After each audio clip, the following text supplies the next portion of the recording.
Hi, ഞാൻ Sayyid Muhammad mass council നിന്നും. നമ്മൾ ഒരു സിവിൽ കോൺട്രാക്ടറെ സെലക്ട് ചെയ്യുന്ന സമയത്ത് നമ്മൾ ചെയ്യുന്ന 5 കോമൺ മിസ്റ്റേക്കിനെ പറ്റിയാണ് ഞാനിവിടെ പറയുന്നത്. നമ്മൾ ഒരു കോൺട്രാക്ടറെ സെലക്ട് ചെയ്യുമ്പോൾ ഏറ്റവും ലോവസ്റ്റ് റേറ്റ് തന്ന ഒരു കോൺട്രാക്ടറെ സെലക്ട് ചെയ്യുന്ന ഒരു പ്രവണത ഉണ്ട്. അത് ഒന്നാമത്തെ തെറ്റാണ്.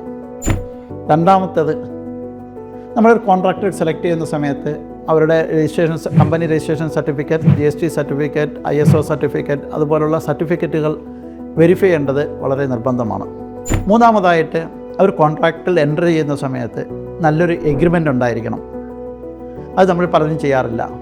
ആ എഗ്രിമെൻറ്റിലായിരിക്കണം നമ്മൾ എന്തൊക്കെ വർക്കുകളാണ് ചെയ്യുന്നതിനുള്ള scope of work, payment terms, project completion details എന്നിവയെല്ലാം വളരെ വിശദമായിട്ട് രേഖപ്പെടുത്തിയിട്ടുണ്ടാവണം.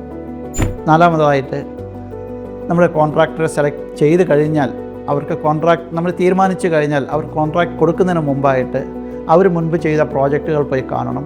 ആ ക്ലയൻസുമായിട്ട് സംസാരിച്ച് ഫീഡ്ബാക്ക് എടുക്കണം.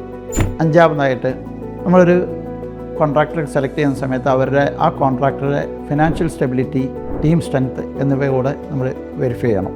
ഈ 5 പ്രധാനപ്പെട്ട പോയിൻറ്റ്സ് നമ്മൾ ശ്രദ്ധിക്കുകയാണെന്നുണ്ടെങ്കിൽ നമ്മളുടെ പ്രോജക്റ്റ് പ്രശ്നങ്ങളൊന്നും ഇല്ലാതെ നമ്മൾ സക്സസ്ഫുള്ളായിട്ട് കംപ്ലീറ്റ് ചെയ്യാൻ കഴിയും.